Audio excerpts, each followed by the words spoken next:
Okay, तो यहाँ पे है ये एनर्जी लेवल्स के बारे में जो हमने बात की थी। ये जो पार्ट है it is just for your information, ये सिलेबस का पार्ट नहीं है। सिलेबस में हमारे पास यहाँ से सिर्फ ये हमने डायग्राम अभी ड्रॉ की, this is the silicon structure. इसके बाद हमारे पास सीधा ये एनर्जी बैंड्स है, because we are not learning physics. Physics हम नहीं पढ़ रहे, तो ये सो पूरा उसका बैकग्राउंड है, वो फिजिक्स में आता है। Those who are interested can go through that, और if you have any doubt you can ask. तो एनर्जी बैंड में जैसे कि मैंने कहा, सॉलिड्स में द एनर्जी गेट्स एक्सपैंडेड और वो एक बैंड बन जाता है। This is how the energy band is form. तो पहले ये एक स्पेसिफिक एनर्जी थी, जैसे ही हम न्यूक्लियस से दूर जाएंगे तो एनर्जी लेवल बढ़ता जाएगा इलेक्ट्रॉन का, और जैसे ही हम न्यूक्लियस के पास आएंगे देयर एनर्जी लेवल भी बिलो। तो अभी जैसे हमने डिस्कस किया था कि अगर हम किसी सेमीकंडक्टर को अगर हीट प्रोवाइड करें, तो हीट प्रोवाइड करने के बाद क्या होता है, यहाँ का सपोज अगर कोई इलेक्ट्रॉन है, सो वो एनर्जी गेन करेगा, उसको ज्यादा एनर्जी मिलेगी, तो वो नेक्स्ट कोई भी लेवल पे जितना उसको एनर्जी मिला है उसके हिसाब से वो नेक्स्ट एनर्जी लेवल पे जाएगा।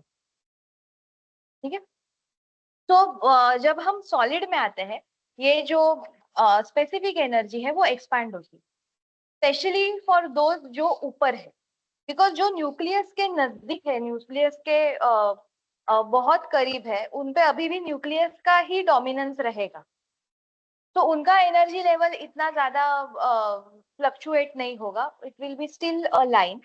बट जो इलेक्ट्रॉन जो न्यूक्लियस से दूर है, मतलब जो आउटर मोस्ट ऑर्बिट के इलेक्ट्रॉन्स है, their energy level gets affected because of the other atom. बाजू वाले एटम के न्यूक्लियस के वजह से उनका एनर्जी अफेक्ट होगा। एंड उसके लिए जो बाहर का ऑर्बिट है उसका जो एनर्जी बैंड है वो ऐसा एनर्जी बैंड बनेगा, it will not remain a single energy value. Clear? इनके बीच में जो जगह है उनको कहते हैं एनर्जी गैप, एंड कोई भी इलेक्ट्रॉन एनर्जी गैप में एग्जिस्ट नहीं करता। ठीक है, सपोज ये एनर्जी गैप 2 इलेक्ट्रॉन वोल्ट का है and this level is 4 electron volt, तो कोई भी इलेक्ट्रॉन 1 इलेक्ट्रॉन वोल्ट, यहाँ का कोई भी इलेक्ट्रॉन 1 इलेक्ट्रॉन वोल्ट एक्सेप्ट नहीं करेगा energy, it will accept minimum 6 electron volt, and वो दूसरे ऑर्बिट में या दूसरे एनर्जी लेवल पे चला जाए। Is that clear? ठीक, सो अगर हम सेमीकंडक्टर के या कोई भी मटेरियल के बारे में बात करेंगे, तो हमारे पास ये बैंड्स बने हैं अभी, ये हम आउटर मोस्ट ऑर्बिट के इलेक्ट्रॉन्स के बारे में बात कर रहे हैं, हम इनर मोस्ट ऑर्बिट के इलेक्ट्रॉन के बारे में बात नहीं कर। तो दो बैंड प्रोमिनेंटली हमें कोई भी मटेरियल में दिखाई देते हैं, one is the conduction band and another is the valence. तो यहाँ पे उनके डेफिनेशंस लिखे हुए हैं, conduction band and valence band. Valence band मतलब highest energy band of the atom which is completely filled, which is completely filled, उसमें कोई और इलेक्ट्रॉन की जगह नहीं है। ठीक है, at end of course this is at zero K, मतलब एट एब्सोल्यूट जीरो टेम्परेचर पे the band which is completely filled उसको कहते हैं। वाई एब्सोल्यूट जीरो जरूरी क्यों है कंसिडर करना? जीरो के ऐसा क्या स्पेशल है एब्सोल्यूट जीरो पे?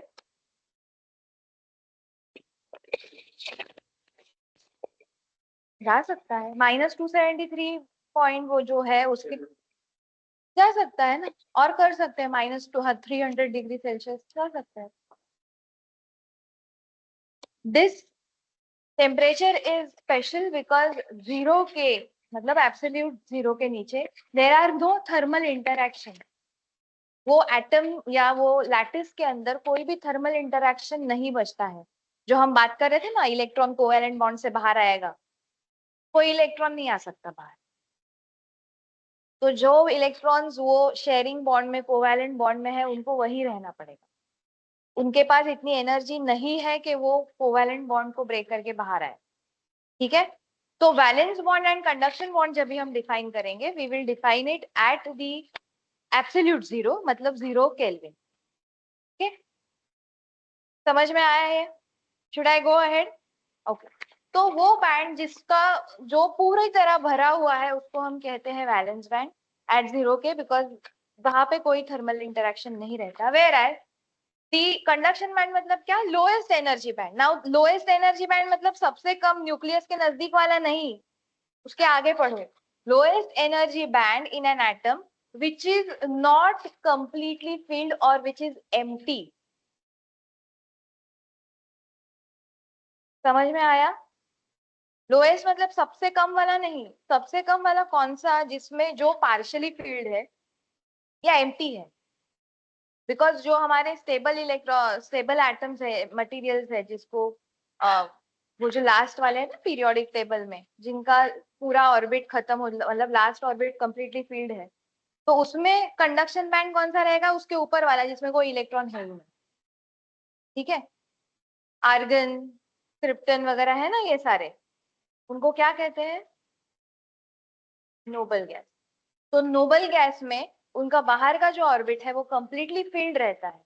ठीक है? तो वही उनका वैलेंस बैंड बन गया। तो कंडक्शन बैंड कहाँ बनेगा, कि जिसमें कोई इलेक्ट्रॉन है ही नहीं अभी। राइट? तो conduction band is the lowest energy band in an atom which is not completely filled, या फिर जो एम्प्टी है, for noble gas. Okay? And this is also considering zero के, एब्सोल्यूट जीरो पे, बिकॉज वहां पे कोई थर्मल इंटरेक्शन नहीं रहे। अब इन दोनों के बीच में जो गैप बचती है, जैसे कि यहाँ पे ये गैप्स थी, तो वैलेंस बैंड, अभी ये अगर हमने कोई एक मान लिया, कोई एक एटम का एटम है, कोई एक एलिमेंट का, तो इसमें if this is the last level जहाँ पे इलेक्ट्रॉन है, तो लेट्स कंसीडर कि वो कंप्लीटली फील्ड नहीं है, तो ये वाला जो ये जो एक्सपैंड होगा बाद में, that will become a conduction band. और ये वाला कंप्लीटली फील्ड है, तो that will become a valence band. और उनके बीच में जो गैप रहेगी उसको हम कहते हैं फॉरबिडन गैप। हर एनर्जी गैप को फॉरबिडन गैप नहीं कहते हैं। Valence band and conduction band के बीच में जो एनर्जी गैप है उसको हम कहते हैं forbidden energy gap. So gap between the valence band and conduction band is referred to the forbidden gap. Forbidden क्यों? Because electrons उनको they are forbidden. Forbidden मतलब वो उनको अलाउ नहीं है वो गैप में रहना. They cannot remain there. ठीक है? इसीलिए उसको forbidden gap कहते हैं. अब ये forbidden gap कितनी है भी या नहीं, उस पे डिपेंड करता है कि आपका मटेरियल कौन से कैटेगरी में आएगा. So this is the classification. जहां पे फॉरबिडन गैप है ही नहीं. क्यों? Because conduction band and valence band एक दूसरे को ओवरलैप कर रहे हैं. तो ये जो इलेक्ट्रॉन्स है वो कंडक्शन बैंड में ही कभी भी जा सकते हैं. तो this material should be a very good conductor. इसीलिए ये मटेरियल जो है वो कंडक्टर कैटेगरी में. दूसरा एलिमेंट जहां पे फॉरबिडन गैप है और काफी ज्यादा है, तो ये वैलेंस इलेक्ट्रॉन्स को कंडक्शन बैंड में जाना पॉसिबल है क्या? नहीं, कभी भी नहीं जा सकते. वो बहुत ज्यादा दे दिया, वो कंप्लीटली वो जो बॉन्ड में है, आयोनिक बॉन्ड या जो भी बैंड, उसको परमानेंटली ब्रेक करके जाए. तो आपका मटेरियल वैसे नहीं रहेगा जैसे वो पहले था, जिसको हम ब्रेक डाउन कहते थे. वो कैटेगरी है इंसुलेटर की. और ये स्पेशल कैटेगरी है जहां पे फॉरबिडन गैप तो है, बट वो लिमिटेड है, जिसको हम कोई और एक्सटर्नल फोर्स लगा के, जैसे हीट है या इलेक्ट्रिसिटी पोटेंशियल है, वो करके हम ये फॉरबिडन मतलब बैलेंस बैंड के इलेक्ट्रॉन्स को कंडक्शन बैंड में भेज सकते हैं. वो कैटेगरी है सेमीकंडक्टर. तो ये जो इलेक्ट्रॉन वोल्ट यहाँ पे लिखे हुए हैं, SI मतलब silicon, germanium and gallium arsenic. Gallium arsenic is also, it is not a basic element, but वो सेमीकंडक्टर कैटेगरी में आता है. तो सिलिकॉन के वैलेंस इलेक्ट्रॉन को अगर हम इलेक्ट्रिकल पोटेंशियल दे at 0 K of 1.1 electron volt, तो वैलेंस बॉन्ड का इलेक्ट्रॉन वैलेंस बैंड में से कंडक्शन बैंड में जाएगा. आई रिपीट, अगर 0 K पे, जहां पे कोई थर्मल इंटरेक्शन नहीं है, सिलिकॉन के एटम को अगर हम 1.1 electron volt, 1.1 electron volt either हम इलेक्ट्रिकल पोटेंशियल से दे सकते हैं या फिर हम हीट दे सकते हैं इक्विवेलेंट उसके, या फिर हम लाइट भी दे सकते हैं वो वेवलेंथ का इक्विवेलेंट। आई होप वेवलेंथ वगैरह पता है आप लोग को, पता है वेवलेंथ वगैरह, ओके। तो वो इक्विवेलेंट अगर हमने एनर्जी दी तो वैलेंस बैंड का इलेक्ट्रॉन कंडक्शन बैंड में जाएगा। देन दैट इलेक्ट्रॉन वो अवेलेबल रहेगा इलेक्ट्रिसिटी कैरी करने के लिए। समझ में आया? इसमें किसी को डाउट है? वापस एक बार बताओ। अगर हमने ये जर्मेनियम को एट जीरो के मतलब एब्सोल्यूट जीरो पे, जहां पे कोई थर्मल इंटरेक्शन नहीं है, अगर हमने किसी भी तरह से लाइट हीट इलेक्ट्रिक पोटेंशियल, हमने 0.67 इलेक्ट्रॉन वोल्ट इसमें से कोई भी एक इलेक्ट्रॉन ने अगर लिया तो वैलेंस बैंड का इलेक्ट्रॉन कंडक्शन बैंड में जाएगा। एंड दैट इलेक्ट्रॉन देन वो अवेलेबल है इलेक्ट्रिसिटी कैरी करने के लिए, बिकॉज इलेक्ट्रॉन का काम ही है इलेक्ट्रिसिटी कैरी करे, बट वो इलेक्ट्रॉन फ्री रहना चाहिए। यहाँ पे भी इलेक्ट्रॉन्स है बट वो फ्री है क्या? नहीं, उसका कंडक्शन बैंड एम्प्टी है। यहाँ पे इलेक्ट्रॉन्स है, यहाँ पे फॉरबिडन गैप ही नहीं है, तो कंडक्शन एंड वैलेंस बैंड तो ओवरलैप हो गए हैं, तो वो इलेक्ट्रॉन्स ऑलरेडी अवेलेबल है, उनको और एक्स्ट्रा पोटेंशियल देने की जरूरत नहीं है। Are you getting my point? तीनों का कैटेगराइजेशन सा डिफरेंस समझ लो। यहाँ पे इलेक्ट्रॉन है ही नहीं अवेलेबल, और इतना इलेक्ट्रॉन वोल्ट मतलब हमें देखने में 5 इलेक्ट्रॉन वोल्ट क्या होगा, but it is very very very very big potential. तो हम ये इतना पोटेंशियल अगर देंगे तो वो इलेक्ट्रॉन जो है वो परमानेंटली ब्रेक करके बाहर निकल आएगा। And that material insulator material उसके अपने प्रॉपर्टीज खो देगा। इफ यू रिमेम्बर हमने ईएमए में ट्रांसफॉर्मर ऑयल के बारे में वगैरह ये डिस्कस किया था, ब्रेकडाउन वोल्टेज हमने डिस्कस किया था, तो वो 5 इलेक्ट्रॉन वोल्ट के ऊपर मतलब वो ब्रेकडाउन वोल्टेज के ऊपर चला जाएगा। That material will no longer become insulator, remain insulator. वो अपने प्रॉपर्टीज हमेशा के लिए खोगा, बिकॉज ये इलेक्ट्रॉन निकल गया वहां, तो वो इंसुलेटर नहीं रहेगा। And then it will break down और वो इलेक्ट्रिसिटी भी कंडक्ट नहीं करेगा। That is the property of insulator. Conduction band में क्या है? मेरा conduction band and valence band they all overlap, no forbidden gap. ना ये जो मैं बात कर रही हूँ ना कि यहाँ पे इलेक्ट्रॉन है, यहाँ पे फॉरबिडन गैप नहीं है, ये सब किसके वजह से आता है? ये सब अगर आपको किसी को इंटरेस्ट है देखने में तो वो क्वांटम फिजिक्स में आता है। क्वांटम, ये क्वांटम स्टेट्स है जो ये इलेक्ट्रॉन्स ऑक्यूपाई करते हैं, ठीक है? So it is a very higher level physics. If someone is interested, they can watch the physics videos, especially by the H.C. Verma, but they are available on internet.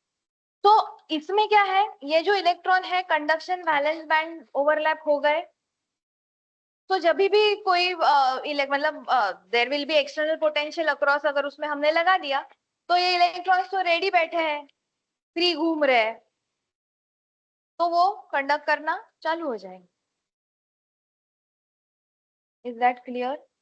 And special category semiconductor, इसमें forbidden gap है, but वो forbidden gap का जो voltage electron volt जो चाहिए वो इतना कम है। जैसे कि फॉर एग्जांपल ये गैलियम आर्सेनिक, इसमें ये Eg जो है, इसको energy gap, forbidden energy gap का ये पोटेंशियल है, इट इज 1.41 इलेक्ट्रॉन वोल्ट। तो इसी यहाँ का कोई भी इलेक्ट्रॉन को अगर ये 1.41 इलेक्ट्रॉन वोल्ट थ्रू लाइट या थ्रू टेम्परेचर या थ्रू इलेक्ट्रिक पोटेंशियल अगर मिला, तो दिस इलेक्ट्रॉन, ये इलेक्ट्रॉन जो वैलेंस बैंड में है, ये कंडक्शन बैंड में चला जाएगा।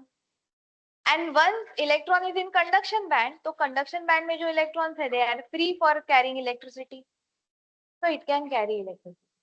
इसीलिए यहाँ पे ये डायग्राम में they have shown conductors in both the band, considering कि they have ये जो इलेक्ट्रॉन्स है उनको इतना जो इलेक्ट्रॉन वोल्ट है वो मिला है और कुछ इलेक्ट्रॉन कंडक्शन बैंड में है, बट इंसुलेटर में कंडक्शन बैंड में कोई भी इलेक्ट्रॉन।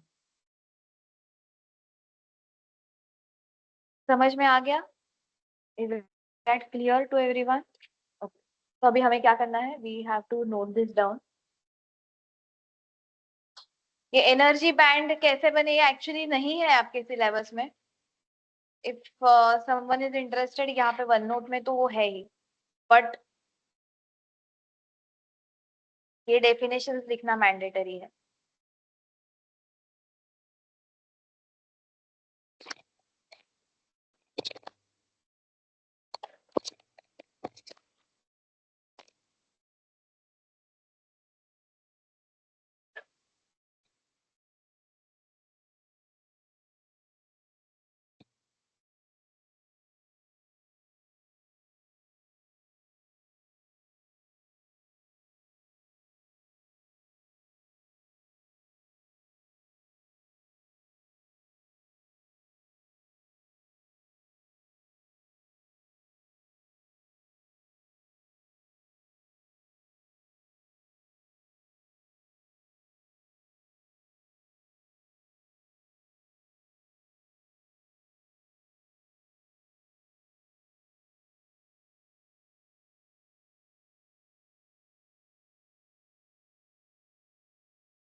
बहुत अच्छे से ये डायग्राम बना, तो भी एक्सप्लेन किया है, वो दिमाग में रख के बनाया है, लेकिन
नहीं आ रहा है तो 18 से ड्रॉ कर।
तो यहाँ तक हमें सेमीकंडक्टर पता है और यहाँ तक हमने इंट्रिंसिक सेमीकंडक्टर के बारे में बात की। एक पॉइंट पीछे आया था कि हम इंट्रिंसिक सेमीकंडक्टर की जो कंडक्टिविटी है वो इंक्रीज कर सकते हैं by the process called as doping. तो डोपिंग करने के बाद, डोपिंग मीन्स वी डेलिबरेटली हम उसमें कुछ इम्प्यूरिटी ऐड करते हैं। इम्प्यूरिटी मतलब कचरा वगैरह नहीं, इम्प्यूरिटी मतलब जो एक प्योर सिलिकॉन रहता है उसमें कोई दूसरा एटम, कोई दूसरे कुछ एटम्स हम उसमें ऐड करते हैं, उस प्रोसेस को कहते हैं डोपिंग।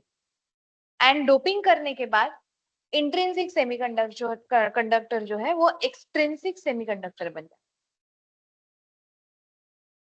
है।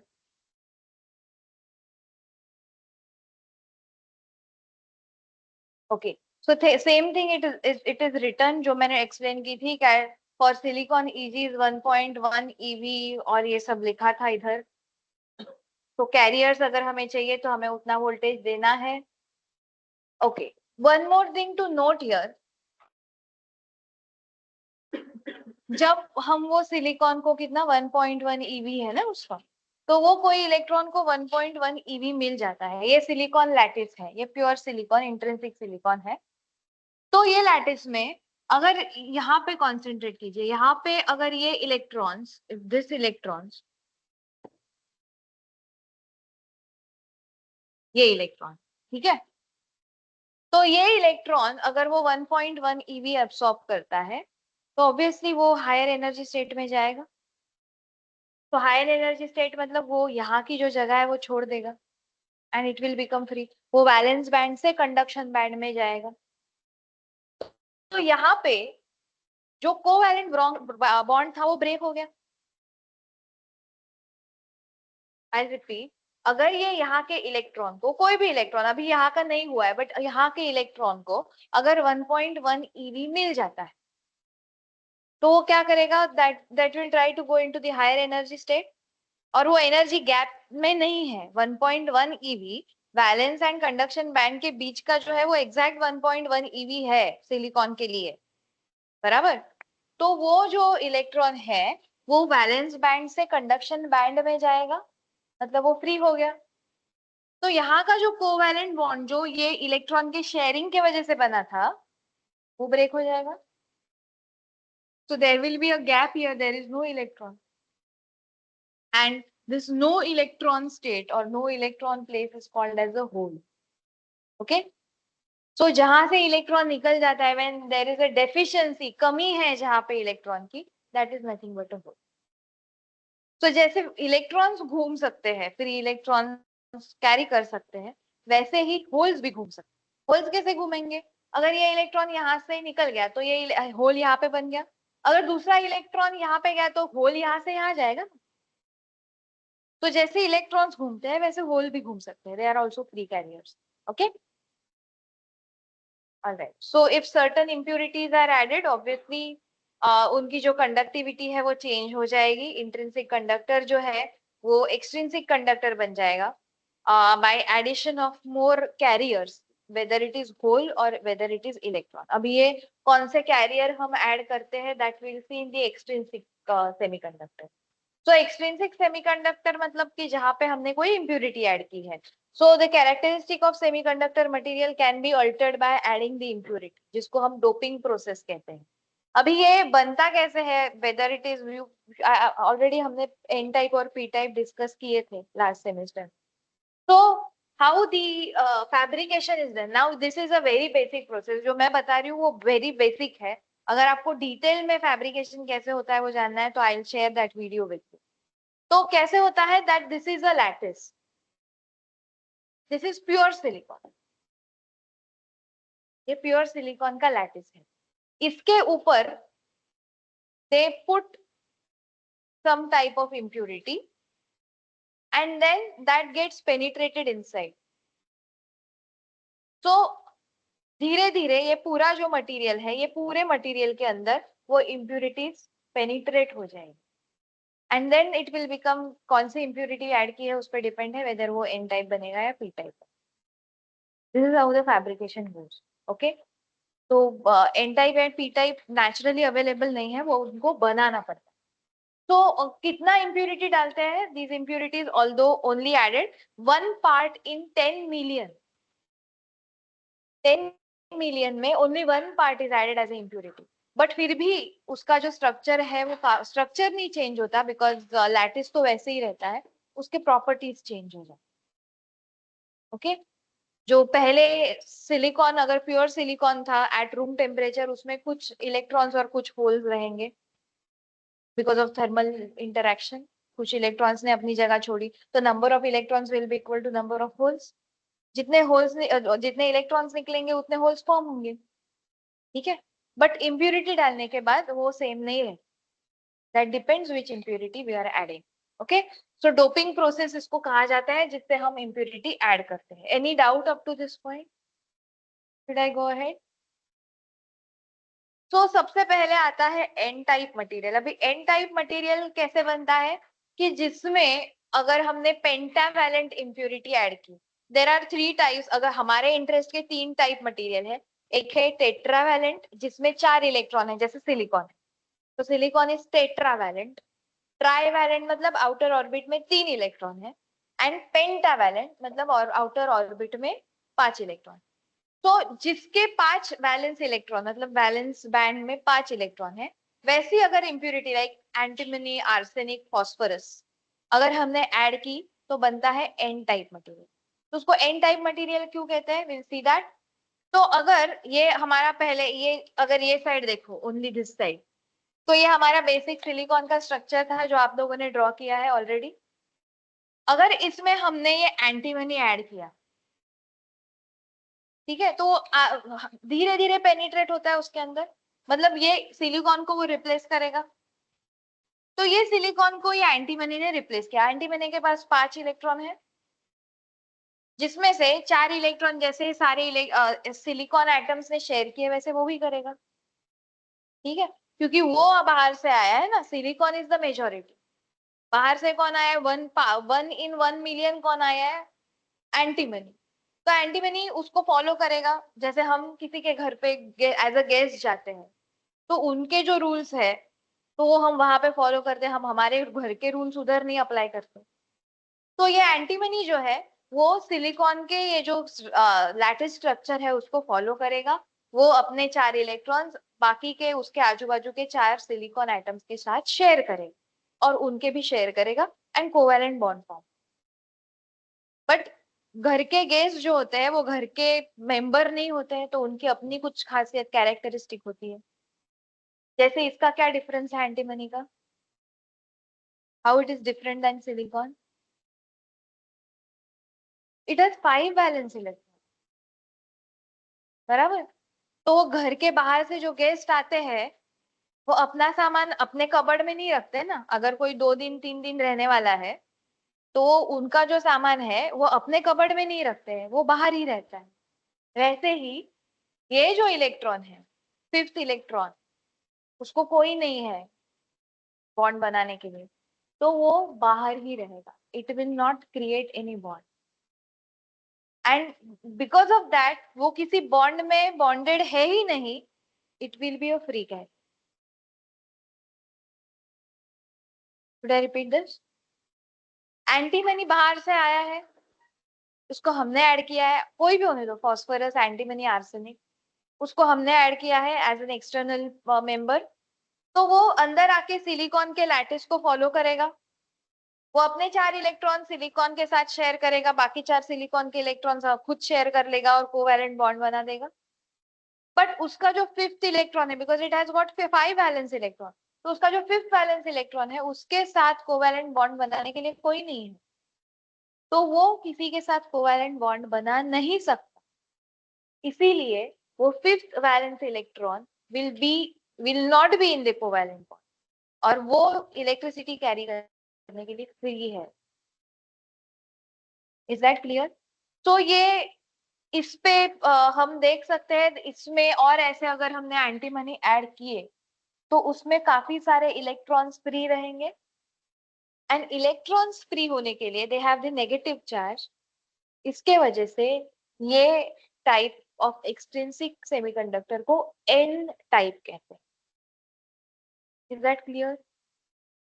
इलेक्ट्रॉन्स मेजॉरिटी जो है यहाँ पे क्या होगा अभी, मेजॉरिटी इलेक्ट्रॉन्स आर फ्री। तो मेजॉरिटी कैरियर्स, कैरियर्स क्यों? Because they are free, they can carry, they get carried away. तो मेजॉरिटी कैरियर्स जो है वो इलेक्ट्रॉन्स। अभी now why we are calling it as majority carrier? अगर इलेक्ट्रॉन ही extra बचने वाला है तो that should be only carrier.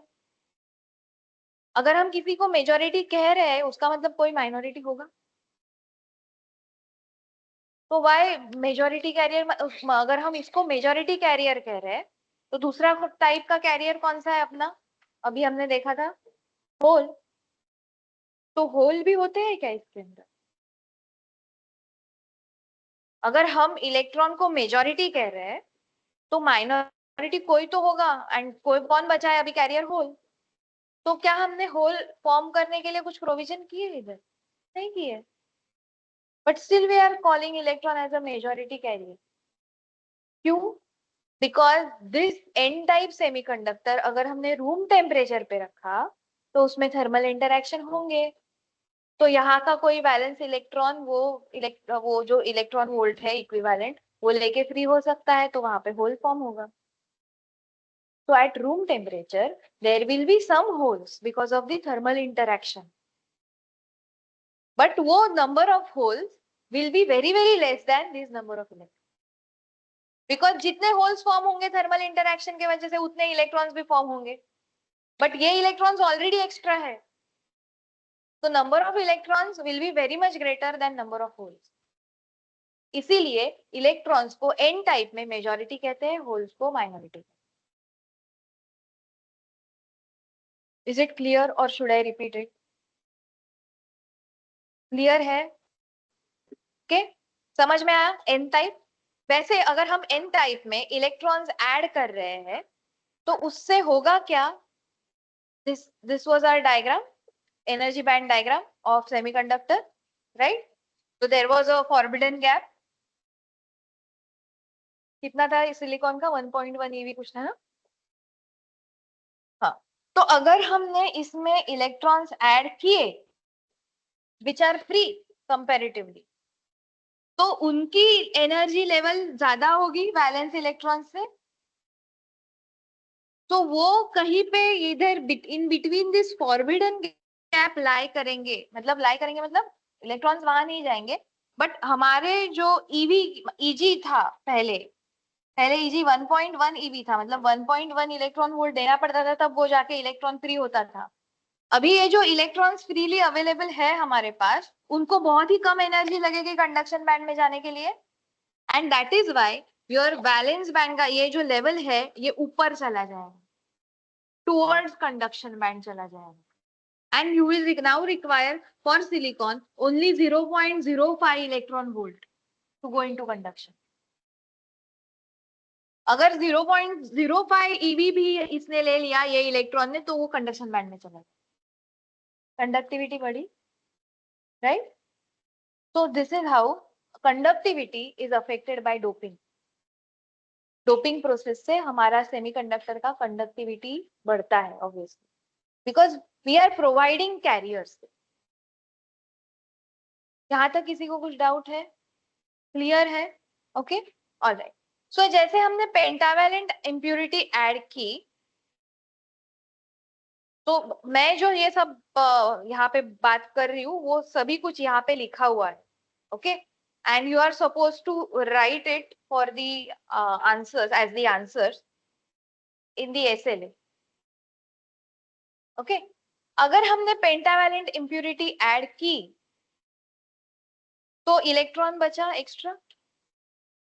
अगर हमने टेट्रावेलेंट इम्प्यूरिटी ऐड करेंगे तो प्योर सिलिकॉन ही रहने वाला है। टेट्रावेलेंट मतलब क्या? 4। तो वो सिलिकॉन में सिलिकॉन ऐड करेंगे तो वो प्योर से सिलिकॉन ही रहेगा। अगर हमने ट्राईवैलेंट इम्प्यूरिटी ऐड की, फॉर एग्जाम्पल ट्राईवैलेंट में कौन आता है? Boron, gallium, indium. तो अगर हमने ट्राईवैलेंट इम्प्यूरिटी ऐड की तो देखो क्या होता है। नाउ अगेन द बोरॉन और वो जो भी ट्राईवैलेंट इम्प्यूरिटी है वो बाहर से आ रही है, so they will follow the lattice structure of silicon, वो अपना अपना कोवैलेंट बॉन्ड बना लेंगे। वहां पे क्या हो रहा था कि मेरे पास इलेक्ट्रॉन ज्यादा था, तो वो नहीं, उसका कोवैलेंट बॉन्ड नहीं बन रहा था। अभी क्या होगा कि मेरे पास एक इलेक्ट्रॉन कम है, I have one electron less, right. ये बोरॉन के पास ये 3 इलेक्ट्रॉन है, वो उसने शेयर कर लिए valence electron, but fourth share करने के लिए उसके पास इलेक्ट्रॉन ही नहीं है। तो there forms a void, void मतलब जहां पे इलेक्ट्रॉन नहीं है, और जिसको हम कहते हैं hole. Okay, so as I told you, hole are also carriers. They are treated as carriers. They can carry charge. They are free to carry the charge. Why free? Because कोई दूसरा electron आके यहाँ पे बैठ सकता है ना। Okay. So in this type of semiconductor, जहाँ पे ये ज्यादा होल्स क्रिएट होंगे, बहुत ज्यादा बोरॉन्स अगर हमने ऐड किए, मतलब 1/10 मिलियन, तो 10 मिलियन का हम एक सिलिकॉन लैटिस नहीं बनाते, बहुत सारे मिलियंस का सिलिकॉन लैटिस होता है। तो उतने अगर हमने बोरॉन ऐड किए हैं तो काफी सारे ये होल्स क्रिएट हो जाएंगे, right.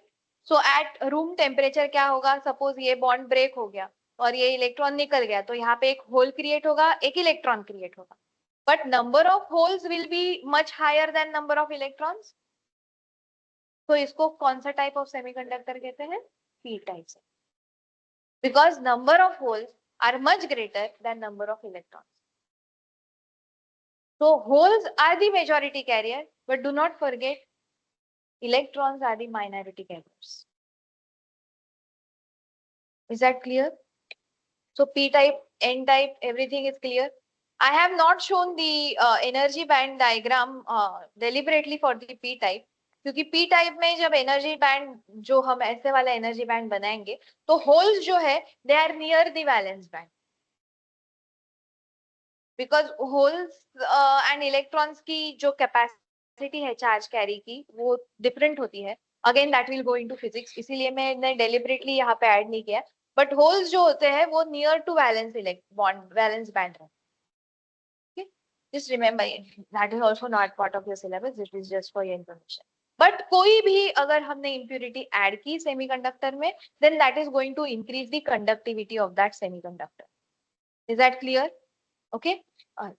So majority minority carriers के बारे में हमने already बात कर ली है. Let's see once again majority minority carriers. So it is N type. तो N type में majority carriers कौन है? Electrons. और अगर वो इलेक्ट्रॉन निकल गया बाहर, मतलब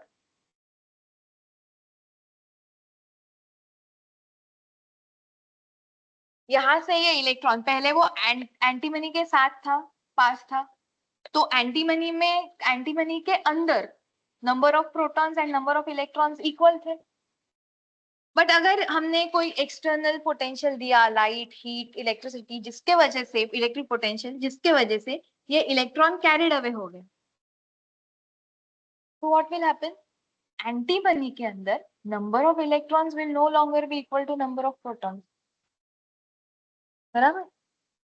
आई रिपीट, ये इलेक्ट्रॉन यहाँ पे है, अभी भी वो एंटीमनी के साथ है, वो कोई बॉन्ड में नहीं है, बट फिर भी एंटीमनी के साथ है। अगर हमने एक्सटर्नल फोर्स से, मतलब हीट, लाइट, पोटेंशियल से ये इलेक्ट्रॉन को हमने कैरी कर दिया, वो पार्टिसिपेट हो गया करंट कैरिंग के प्रोसेस में, तो एंटीमनी के लिए number of electrons and number of protons same रहेंगे क्या? वो इलेक्ट्रॉन चला गया ना उसका, बट नंबर ऑफ प्रोटॉन्स फिर भी सेम है।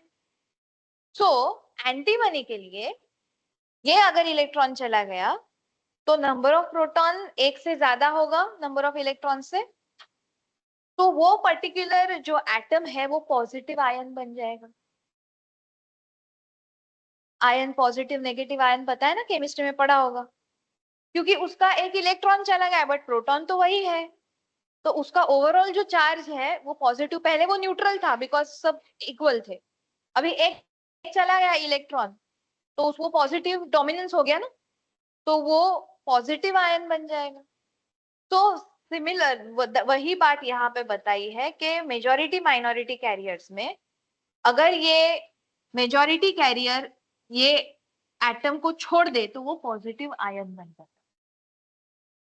ठीक है, तो इसमें उनको वही बताना है कि they are free to go, electrons are free to go, and if they go then that antimony जो भी है वो दैट बिकम्स पॉजिटिव आयन। ठीक है, एंड माइनॉरिटी कैरियर्स जैसे मैंने बताया होल्स होते ही है बिकॉज थर्मल इंटरेक्शन की वजह से। Is that clear?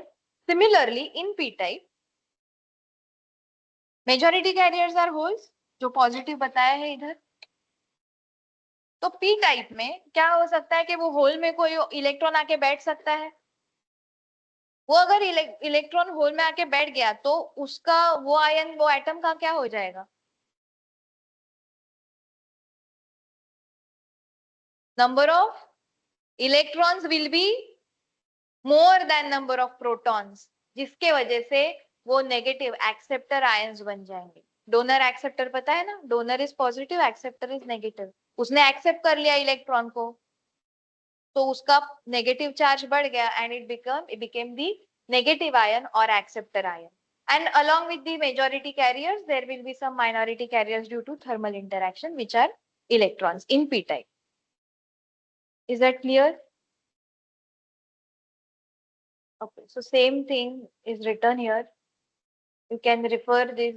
Okay, these notes mainly are from the Boylsted only. वही कॉपी करके मैंने रखा है because you can refer it from the book. Alright? जब भी जरूरत पड़े तो कुछ अगर explain करना है तो on the right side I will write it. Okay, any doubt up to this point?